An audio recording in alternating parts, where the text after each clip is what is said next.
아, 여러분 안녕하십니까? 이번 시간에는 우리가 상호 유도를 배워보겠습니다. 상호 유도를 이해하고 활용되는 예를 찾아서 설명할 수 있어야 되겠는데요.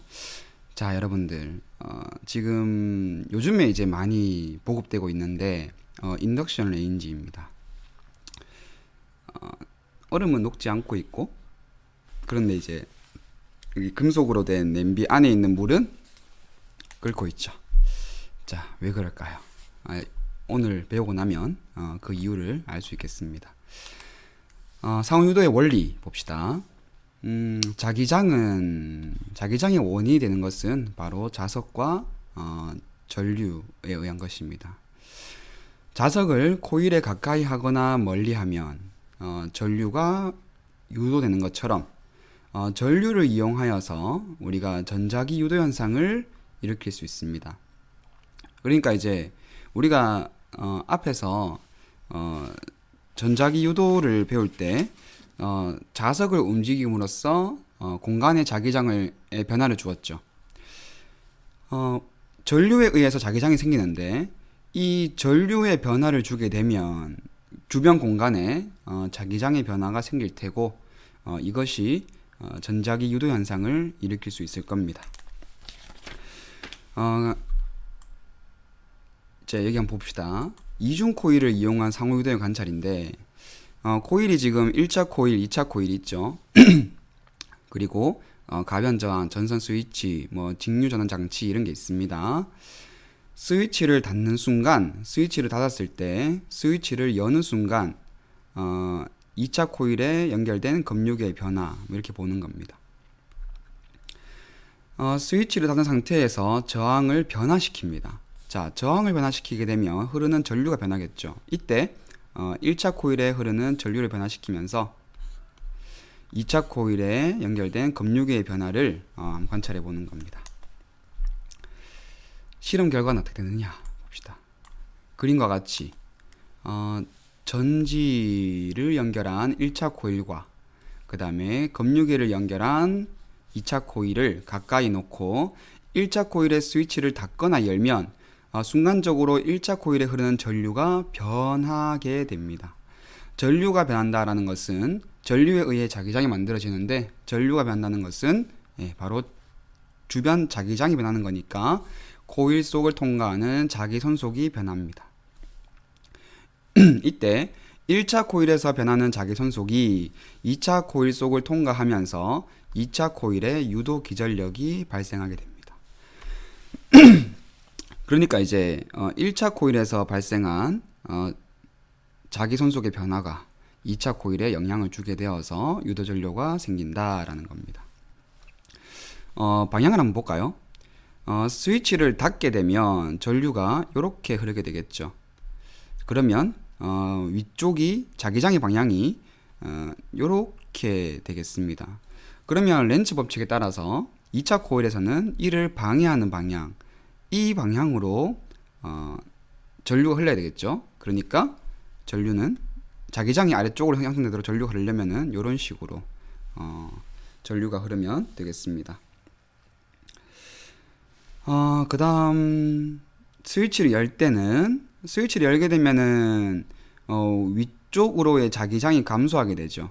그러니까 위쪽으로 자기장이 있다가 사라진 거니까 감소하게 되니까 2차 코일에서는 위쪽으로 자기장이 형성돼야 되니까 전류가 이런 식으로 흐르게 되겠습니다.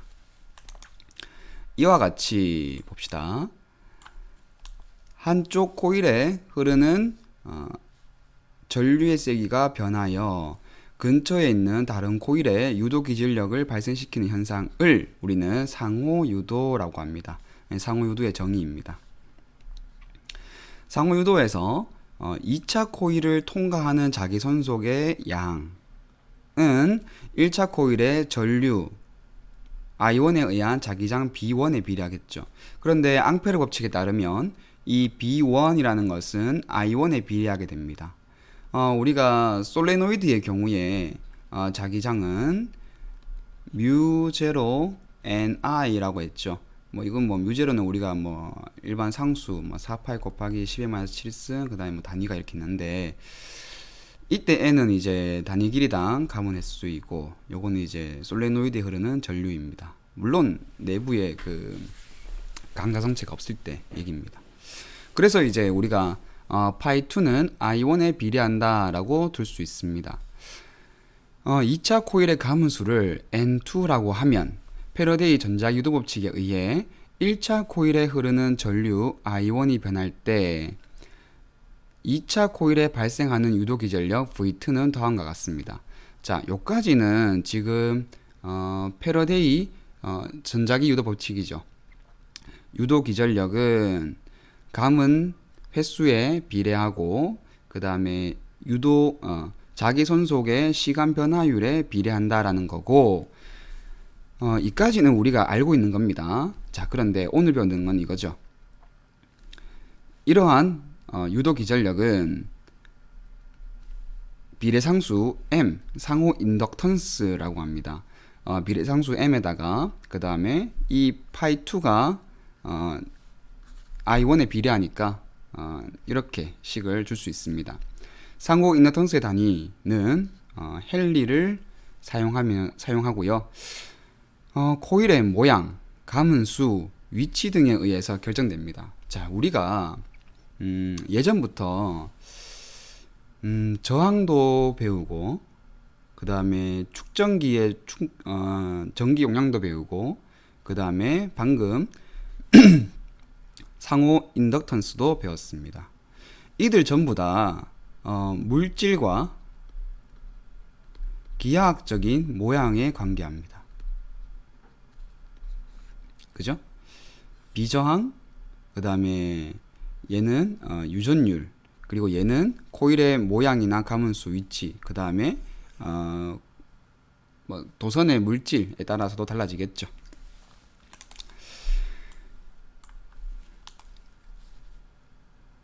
그림의 가와 같이 1차 코일에 흐르는 전류의 세기가 변합니다. 자, 이렇게 변하게 되면 2차 코일에 유도되는 전류는 1차 코일의 전류의 시간 변화율에 비례하게 되므로 그림 나와 같이 변합니다.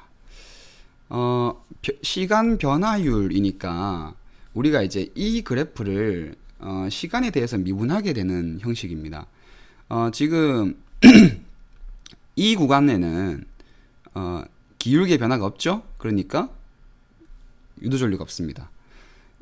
이때는 이제 그 값이 변하기 때문에 미분 계수 값이 있습니다. 따라서 마찬가지입니다. 변화가 없기 때문에 0이고 변화가 있으니까 값이 있고 변화가 없으니까 값이 없습니다. 유도전류가 없습니다. 그게 뭐 미분했다라고 보면 되겠죠. 확인하기 5번입니다. 상호 인덕턴스가 0.5 헨리인 이중 코일이 있습니다. 자, 우리 위에서 배운 식을 그대로 쓰면 되겠어요. V는 0.5 헨리니까 마이너스 0.5 헨리. 그 다음 1차 코일의 0.2초마다 0.2초 초니까 세컨드 초마다 2암페어씩 전류를 증가시킵니다. 이때 유도 기전의 크기는 얼마인가 라고 크기를 물은 거니까 절대값을 하면 되겠죠. 0.2 나누기 0.2분의 2는 10이죠. 그죠? 요거는 10이고 0.5 곱하기 10이니까 5V라고 할 수 있겠습니다. 다음 페이지 넘어가겠습니다. 이러한 상호 유도가 우리 일상생활에서 어떻게 이용되는가? 자, 바로 중요한 부분입니다. 변압기입니다. 변압기는 상호 유도 현상을 이용하여 전압을 바꾸는 장치입니다. 변화시키는 거죠. 전압을 바꾸어주는 장치입니다. 지금 이러한 철심이 있습니다. 철심에 1차 코일과 2차 코일을 감아요. 이때 1차 코일에 우리가 교류를 흘려주면 2차 코일에 상호 유도에 의한 유도 기전력이 발생합니다. 자, 여기 이제 교류를 흘려주게 되면 교류를 흘려준다는 것은 전압이 이런 식으로 흐르는 거죠. 그러면 전류도 이런 식으로 변하게 됩니다. 옴의 법칙에 의해서 보면은 옴의 법칙을 보면은 R분의 V잖아요. 얘가 사인 함수 형태면 얘도 사인 함수 형태입니다. 왜냐하면 얘는 상수니까요. 비례상수니까. 그죠? 그러면 우리가 사인을 미분하게 되면 코사인이잖아요. 그러니까 전류의 변화를 따지는 거니까 코사인 형태로 유도 기전력이 발생하겠습니다. 그림과 같이 1차 코일과 2차 코일을 모두 하나의 철심에 감으면 코일에서 발생하는 자기장이 모두 철심을 따라서 형성됩니다. 자, 왜냐하면 얘는 강자성체잖아요. 됐습니까? 그래서 1차 코일과 2차 코일을 통과하는 자기선속이 같습니다. 자, 이게 이제 그 증명을 해나가는데 키포인트가 되겠습니다. 보면은 이 1차 코일에 의한 자기선속의 변화가 있을 거예요. 뭐 자기장이 뭐 이런 식으로 흔다고 했을 때 뭐 물론 아래 위로 이렇게 방향이 변하겠지만 이 변화가 철심을 따라서 2차 코일 쪽에도 자기선속의 양이 같단 말입니다. 그래서 파이 1은 파이 2이다. 이것을 이용해서 증명을 하게 되겠습니다.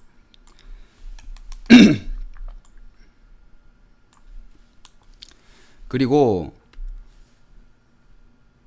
교류는 전류의 세기가 시간에 따라 계속 변합니다. 그래서 1차 코일에 교류를 공급하면 2차 코일의 전자기 유도에 의한 기전력이 계속 발생합니다.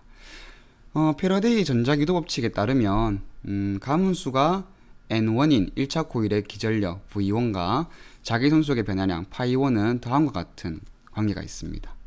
그죠? 됐습니까? 또한 2차 코일의 가문수가 N2라면 마찬가지로 패러데이 전자기도 법칙에 의해서 이런 관계가 있죠. 파이1은 파이2와 같기 때문에 다음과 같은 관계가 성립합니다. 자, 볼까요? 같은 시간에 이루어지는 현상이죠. 그리고 파이1과 파이2가 같기 때문에 당연히 변화량도 같습니다. 그러니까 이 값과 이 값이 같은 거예요. 그러면 얘는 파란색은 마이너스 n1분의 v1이라고 할 수 있고, 이 파란색을 여기에다가 대입을 하게 되면 마이너스 n2 n1분의 v1이 되겠죠. 그래서 이 식을 정리하게 되면 v2분의 v1은 n2분의 n1이라는 관계가 성립합니다. 여기서 이제 좀 주의할 점은, 여기서의 n은 단위 길이당 감은 횟수가 아니라 실제 코일을 그냥 감은 수입니다. 좀 n이라고만 외워두면 한 번씩 그 솔레노이드에서의 단위 길이당 감은 횟수랑 헷갈릴 때가 있는데, 그 증명 과정을 알면 헷갈릴 수는 없겠죠. 즉 1차 코일에 걸어준 전압과 2차 코일에서 발생한 유도 기전력의 비는 자, 코일의 가문수의 비와 같습니다. 자, 이게 중요합니다. 그죠? 그래서 우리 인간이 우리가 이제 변압을 시키기 위해서 전압을 뭐 1대4의 비율로 변화시키겠다라고 하면 가문수를 1대4로 하면 됩니다. 간단하죠. 따라서 2차 코일의 가문수를 1차 코일보다 많게 하면 전압을 높일 수 있고 적게 하면 전압을 낮출 수 있습니다. 이와 같은 원리로 1차 코일에서 전력을 받아 2차 코일에 전달할 수 있습니다. 왼쪽 한번 볼까요? 자, 자꾸 실수하네. 변압기에서의 전류 봅시다. 이상적인 변압기라는 것은 전력의 손실이 없다는 뜻이에요. 1차 코일에서의 전력 P1과 2차 코일의 전력 P2는 크기가 같습니다. 즉 V1, I1은 V2, I2이므로 이러한 관계가 있다라는 겁니다. 확인하기 6번 봅시다.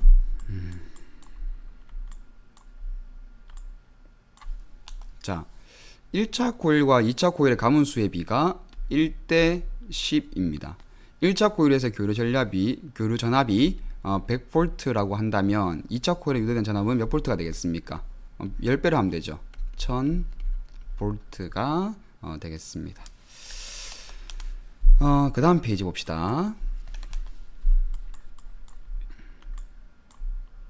우리 생활에 상호유도 현상을 이용한 예는 엄청나게 많습니다. 여러분들도 매일마다 쓰고 있어요.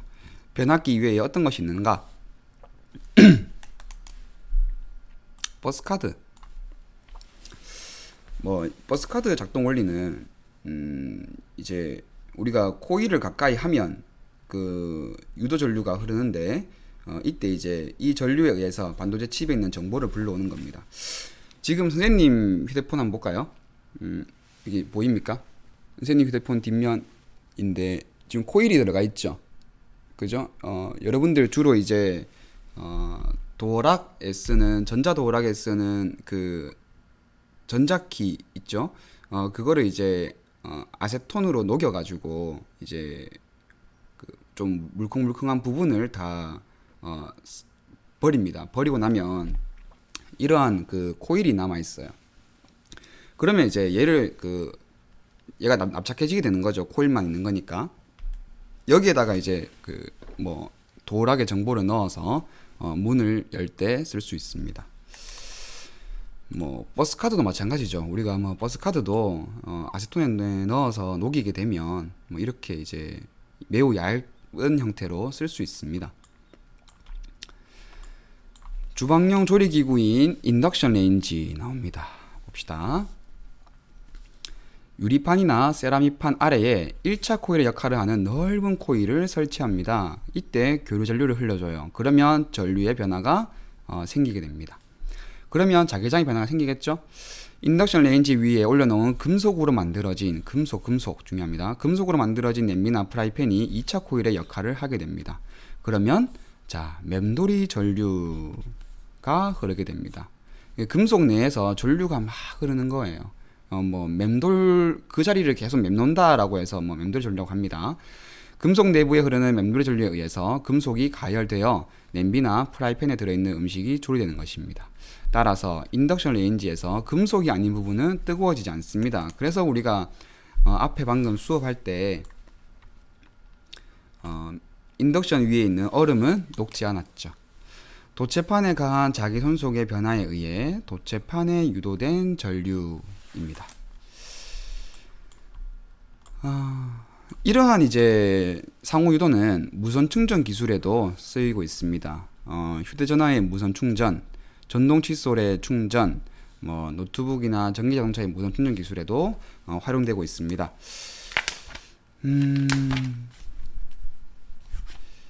다음 시간에 우리 중단어 마무리 문제 한번 풀어보기로 하고요. 여러분들한테 이 맴돌이 전류에 대한 것을 잠깐만 보여주도록 하겠습니다.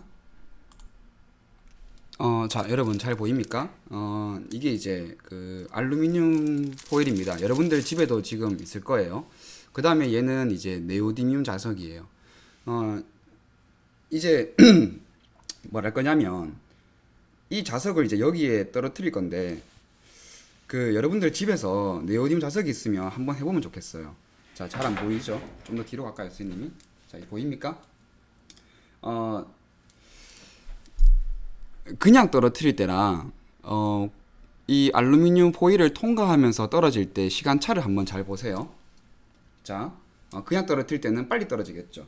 요렇게 빨리 떨어지죠. 자, 그런데 코일 안에 있으면 어떻게 되는지 봅시다.